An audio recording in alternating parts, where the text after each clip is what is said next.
Just like people, when it comes to bags, it's what's on the inside that counts. What's going on? The heck's on my hand? What's going on, guys? Josh from SoccerReviewsForYou.com, and welcome back to the return of the What's in My Soccer Bag series.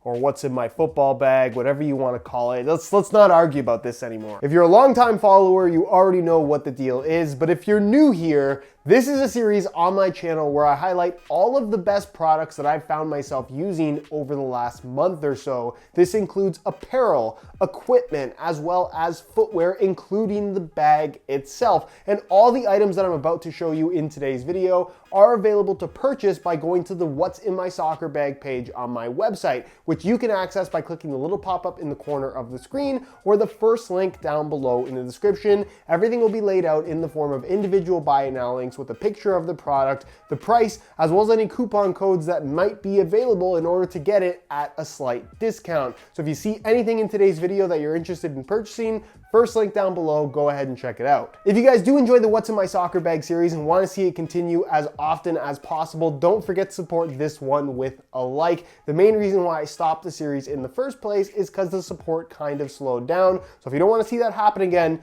leave a like on the video. That lets me know that you want to see more. Also, if you're not subscribed already and you don't want to miss future What's in My Soccer Bag videos, as well as all kinds of other daily football/soccer content on the channel, don't forget to hit that subscribe button along with the little bell notification. That's very important for daily videos on all the latest and greatest soccer gear. With that out of the way, what is in my bag? Well, we're actually not going to find out yet because we're going to talk about the bag itself. This, ladies and gentlemen, is the Under Armour Undeniable Duffel Bag. The large size, this being the second generation, but there is actually a third generation now available. I'm not showing you the latest one. Retail price on this large size bag is about $55, so it's not particularly cheap, but the quality is really good. It comes in a wide variety of colors.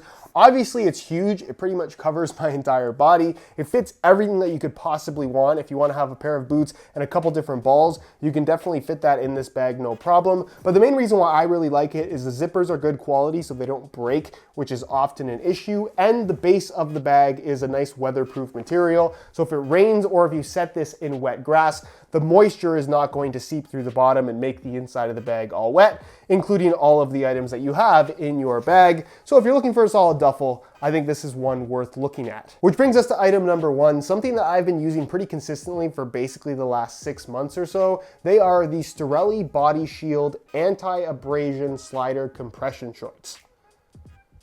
Stretchy underwear. Now, if you've personally never tried compression shorts, I can strongly recommend them because honestly, once you try them, I would say 9 out of 10 people will never go back. It's just so much more comfortable to play in. If wedgies are something that you struggle with, and I know that this is kind of a silly topic, but it is the reality of just running around, you're not going to have that issue with good quality compression shorts. Now, these ones in particular retail for $50. They're a little bit on the pricey side, but the quality is fantastic. You can wash these over and over again, and the material holds up really nicely, very high quality. Obviously, it's all stretchy material, which is great. They feel nice and snug when you wear them. They fit really well. But the nice part about these is it has this anti-abrasion material down the side of both legs, 3 individual panels that don't restrict stretch. They don't really add any bulk to the side of your leg whatsoever. You can't see this while you're wearing them underneath your shorts. And if you play on artificial grass especially, once you go down to ground and slide, even just once, it can tear up the side of your leg.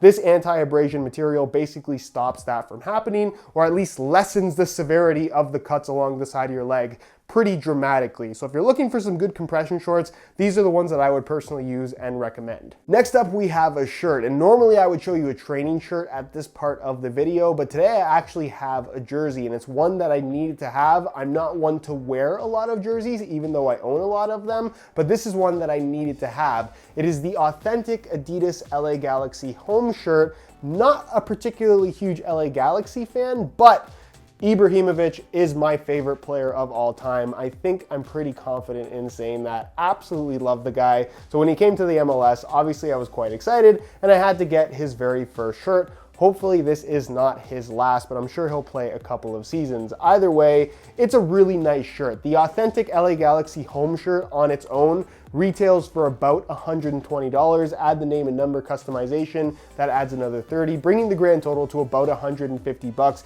It is quite expensive. This does have the official patches though on either sleeve, which is quite nice, and the overall quality is pretty decent. I wouldn't say that the difference in quality between the replica and authentic variations is that big of a difference. $85 for a replica, $120 for the authentic. Honestly, the authentics are not quite as different, or at least as nice as they used to be. They're a lot thicker, which is not a bad thing. This is more durable and I would say more wearable for the most part, but still, it's a $150 shirt. You kind of want to be a little bit careful with it. Either way, it's cool to wear for training, it's cool to wear casually, and if you're a fan of the game, having a jersey and spending a little bit of money, I think most people can justify. Next up, we have a pair of shorts that are admittedly way too expensive, and to 99% of the people watching this, just not worth it. But if you can afford them, or if you can find them on sale, they're legitimately some of the coolest shorts that money can buy. And of course, I'm talking about the $70 Nike Strike VAPORKNIT shorts. I know, $70 for shorts is just straight up insane, and probably to almost everyone watching this video, simply not worth it. I tend to agree. However, credit to Nike, while they are trying to charge as much as possible for what is still a pretty simple item, the VAPORKNIT material that these are made out of not only looks extremely cool, it feels really unique as well. And I'm not gonna say that these are shorts that will feel unlike anything that you've ever worn, because the honest truth is that they do feel just like regular shorts, but the material here is kind of like the difference between a regular mesh and a fly knit. It's super intricate. This pattern that you see going down the side that I just think looks very, very cool is all knitted within the material itself. So you have several different shades of blue. Obviously I have the blue ones. They're available in a few different colors. It also does have the stringless waistband that's actually vented as well, so it's fully breathable. That's something that's fairly unique, but again, is that worth $70? I would probably say no. They are durable though, they look really cool, they fit really nice, and if you can find them on sale, or for whatever reason, like myself, were able to justify the $70 retail price, they are some of the nicest shorts, if not the nicest shorts money can buy right now. For cooler night sessions, I found myself going with the $110 Nike PSG Anthem jacket. So this is basically the training jacket for all the main Nike clubs this season. They do wear it during the national anthem as well. So I have the PSG variation here, but keep in mind that you can get this for all of the main Nike clubs in some kind of colorway variation of this. This one in particular though, I thought was really good looking in that it's all black in color with the gold logos and branding there on the front. I thought that was a very premium looking detail. And then that pattern that you saw on those shorts I just showed, and really all the training apparel this season for Nike, all the way down to the end of the sleeve in kind of like this off-white cream color, which I thought looked very, dare I say, premium with all the other colors happening on this jacket. The materials are top notch. It has a little bit of stretch to it, so it's very comfortable to play in. It's a full zip jacket as well, which is nice, makes it easy to put on and take off. It's got the front zipper pockets as well, which is great if you want to wear this casually, which you definitely can based on the fit, the premium feel, and just the overall look. So while it is expensive at $110, the fact that you can wear it casually but also train in it as well, I think just adds to the overall value of, I guess, an apparel item like this. For pants, I ended up going with the $65 Nike FC pants. Now, one could argue that pants are pants when it comes to actually training, but obviously for football specifically, you want the ones that taper at the ankle, which these do have, and it has the zipper as well. So if you want to remove the pants with your cleats still on or put them on with your cleats still on, you have that option of unzipping the bottom portion basically around the calf, giving you a larger opening to more easily take the pants off or put them on depending on what you're doing. Now these are $65 and you're probably wondering, why would I buy these over the Adidas Tiro ones? Well, obviously it's a style thing. I think that these are really cool in all black. They're available with white swooshes and branding as well. It just has the one simple Nike swoosh on the front, and then it has the Nike FC branding black on black in this particular color, going down basically the butt area or the side of the leg on the right side. I thought that was a cool little extra detail, but aside from that, there's nothing too fancy going on these pants. You can see there's this little tag right here that is written in I'm going to assume Spanish. I'm not 100% sure. It might be Portuguese. I'm really bad at languages. If you regularly watch the channel, you already know that. They have front pockets as well. And again, in comparison to the Tiro pants, these are a little bit thinner and have a slightly stretchier material. It's almost the same type of material as you find on that Anthem jacket I just showed you. And they're just really good quality. For $65, I don't think it's unreasonable. They're comfortable to train in. They provide that little bit of warmth, and they're pretty cool looking, so you can wear them casually as well. For rainy days, I found myself going with this, the ADIDAS TANGO Windbreaker, which retails for $65. So this is basically what I think is kind of a cooler variation of a windbreaker jacket, because it's not a true jacket. It's more of a pullover in that it does have a quarter zip here at the front, basically so you can open it up either to make it easier to put on and take off, or just to cool yourself off if you want to let a little bit of air in. It does have the built-in hood, which admittedly is not the greatest thing when it comes to running around. It can get in the way, but if you actually want to wear the hood as well, if it's raining quite a lot, that is nice to have as an option. Obviously, it's fully long sleeve. It's black on black. There's a red variation of this available as well that is significantly brighter, but I thought it was just cool looking in general, and that I just like the look of this style of apparel. Plus, it has this kind of open mesh zipper pouch on the front. That's pretty useless. You're not really gonna put anything in that pouch, especially while you're training, but I do like the fact that they put it there just as a design element. That's not really in the way. It's there more so just to look cool. It has the little Tango badge right there on the side, the little drawstring at the bottom as well if you want to make it a little bit tighter. And for $65, honestly, I don't think that that's an unreasonable price given the quality of this piece. For socks, I went with what are currently my favorite socks to train in, and they are the NIKEGRIP Crew socks, specifically in the Neymar colorway. Now, if you regularly watch the channel, you may have seen my recent video where I said that I do not play in grip socks, or I don't feel the need to wear them. NIKEGRIP socks, however, are not really true grip socks, and that the amount of extra grip that they provide is not overly significant, especially if you're comparing it to something like True socks, which are great, but they are more expensive, and I don't necessarily go through the hassle of wearing them in matches, so I don't like to train in them either. I try to be as consistent as possible. And the NIKEGRIP socks for training, when I'm often not wearing shin guards, they fit well, they're comfortable, and that is generally what I tend to stick with. The NIKEGRIP material is here on the bottom in gray. It's just slightly grippier than the average sock, but again, the difference is extremely minimal. And this one in the Neymar coloring, it doesn't cost you any more for this. They're still the same $27. It's black and yellow to match his latest signature boots. I like the fact that the foot part is black and the lower part of the ankle, because that is typically the part that will get stained, but you still have that little bit of, I guess, flash of color with the yellow, and even the Neymar logo detailing there on the inside of the sock, which I thought was kind of cool. Especially if you have the boots, these will match perfectly. So $27, I don't necessarily think that they're the best value in the world as far as socks go, but NIKEGRIP socks as a whole I think are pretty decent, and if you can find them on sale, not on seal, they're worth a try. Now, as far as shin guards go, everyone knows my personal favorite is the C6 Agility carbon fiber shin guards, currently on the 4th generation. That has not changed at all. They're still my go-to if I'm going to play in a match. However, I've been testing quite a few different shin guards over the last couple of months, and one pair in particular has really stuck with me, and I've actually been wearing them quite a lot, especially over the last couple of weeks, and they are the ADIDAS X-Foil shin guards that retail for 60 bucks. I know what you're thinking. The What's in My Soccer Bag series is about highlighting the best products, not the worst. And if you saw my review of the X-Foil shin guards on the channel, I titled the video "The Worst Shin Guards Ever Made," and I stand by that statement. These are probably the worst shin guards ever as far as impact protection is concerned. There literally isn't any, mainly based on the fact that the shell of the guard is just a thin foam. And really, if you get kicked, you're going to feel it. But for training specifically, which is mainly when I wore these, having that little bit of extra padding, while it's still gonna hurt if somebody kicks me, normally in training, I wouldn't wear any shin guards at all. And the main reason why that is one, I don't want to go through the hassle of going through my whole shin guard routine, sleeves, putting the shin guards on, wearing the longer socks. It's just not something that I like to go through every single time that I play. But having a little bit of extra protection is definitely nice. And considering that the sleeve is all built into one single unit here, having that little bit of padding across the front of your shin, a decent amount of coverage without adding bulk, it doesn't get in the way or bother me when I play. I don't have to use tape. And then if someone does go studs up on me, even if by accident, I don't necessarily have to worry about getting cut. And cuts are a really big issue.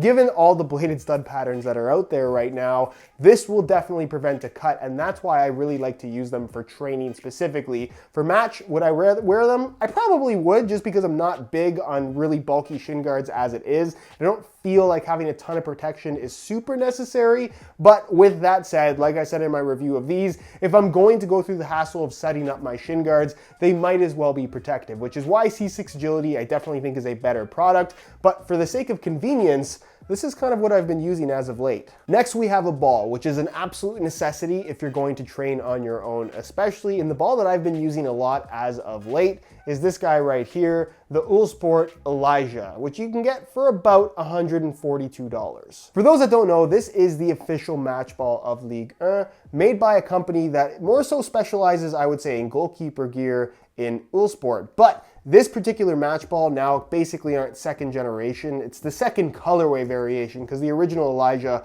really wasn't any different. It just had different colors. The ball itself is fantastic. It is as good, if not better, in terms of overall build quality versus what you'll find from the Nike and Adidas match balls that are obviously a lot more popular, but also more expensive. It's all thermally bonded. It has the texture, it has the feel of pretty much any expensive ball that money can buy right now, but they're just not quite as expensive as, again, the $160, $165 that you'll need to spend to get one from Nike or Adidas. It feels good, the quality is great. I personally think that it's one of the coolest looking match balls currently out there. So for those reasons, that's why I've been using it. Next up, we have some training shoes slash sneakers that I've been wearing a lot over the last couple of weeks. I'm actually wearing them right now, and they are the brand new Adidas PUREBOOST Go that retails for only $120. As the name would suggest, these sneakers are all about the PUREBOOST experience. The Boost midsole, as you can see, is decently thick and it runs the full length of the sole. So when you put these on for the first time, the comfort is instantaneous. They are really one of the most comfortable sneakers that I've worn over the last couple of months, which is why I pretty much haven't taken these off since I got them. It has a fully knitted upper that's pretty straightforward, very simple as far as design is concerned. A lot of people will probably compare these to the Ultra Boost, which is more of a targeted running shoe. This is technically more so geared towards lifestyle and just walking around, although I have run in them, very light jogs. No real issues at all, definitely very doable. I've even worked out at the gym in them doing some lighter stuff. Wouldn't necessarily use these as leg day shoes, but they're solid all-around sneakers that retail for $120, which is obviously not cheap, but considering that an Ultra Boost that I would say is going to feel very similar as far as just walking around comfort is concerned, those retail for $180, for $60 less. The fact that you can get these in all kinds of different colors, they're not really selling out immediately, which is great as well. It's just a really good value, and to me, one of the more solid options out there if you're looking to try Boost for a reasonable price. Which brings us to the boots that I've been wearing over the last month or so. Lots of different boots have entered and exited my rotation, but two in particular I feel are worthy of being highlighted. Boot number one, and for those that regularly watch the channel, you might be sick of hearing about these at this point, but it is the Nike Phantom Vision Elite. Ever since these came out, this is one of those boots that has definitely been my go-to. Instantly comfortable out of the box, which to me is a huge thing. Because I test out so many different boots, when I'm not testing out new boots, I want them to feel comfortable. And sometimes if you're not wearing boots consistently, you kind of have to re-break them in, and I don't get that sensation with these at all, mainly because there's really no hard spots or main structure to the upper. The structure comes from the quad fit system, which is basically a really fancy high-tech internal sock. Tie the laces tight, the quad fit system always remains soft, it wraps your foot perfectly, but somehow locks everything in place really nicely as well. I love the added texturing on the surface of the Nike skin. That to me is a grip element that you just don't get from too many boots these days. I don't necessarily love the way that they look. It's not the best looking boot as a whole, especially from Nike right now, but that's more of a personal opinion thing. The sole plate is flexible, the stud pattern is great. It is a great performing boot that is very comfortable for me personally, which is why it has been one of my go-tos basically since it came out. Which brings us to boot number two that might surprise a few people, the New Balance TEKELA Pro 1.0. For similar reasons to the Phantom Vision Elite, this is one of those boots that pretty much ever since it first came out, I've kept in my bag as a backup when testing new boots, because this is one that I can put on and instantly feel super, super comfortable. The upper is soft, it's flexible, it does have a wider overall fit, so I wouldn't say that if you're looking for that super tight wrap around your foot, this is necessarily the best option for you. But again, I love the flexibility of the upper. It feels very natural. It's one of those boots that doesn't necessarily require any break-in time, which is why even if I haven't worn them for a couple of weeks, I can put them on and basically feel like I never stopped wearing them. They feel instantly broken in. I love the little bit of extra grip you get from this silicone texturing on the surface. Plus, I think it's one of the best looking boots out there right now. I know a lot of people are not a big fan of New Balance and the styling and designs that they have on their boots, but these ones in particular, I just think look really, really good, especially in this fully blacked out color. I haven't worn this particular pair yet, but I definitely plan on doing that just because they're so sleek. And that, ladies and gentlemen, concludes the long-awaited return of the What's in My Soccer Bag series. Again, if you guys are interested in any of the products that I highlighted in today's video, you can click the first link down below. That'll take you to the What's in My Soccer Bag page, where you'll find everything in the form of individual buy it now links with any coupon codes that may be available to get them at a further discounted price. So be sure to go ahead and check that out. If you guys enjoyed the video, don't forget to support it with a like. If you have any questions, as always, leave them down below in the comments and I'll do my best to get an answer out to you as soon as I possibly can. Subscribe if you haven't already for daily videos on all the latest and greatest soccer gear. You can find all my social media information linked down below in the description as well. And other than that, guys, hope you enjoyed the video. As always, thanks for watching. I don't know what I was pointing at there, but I pointed.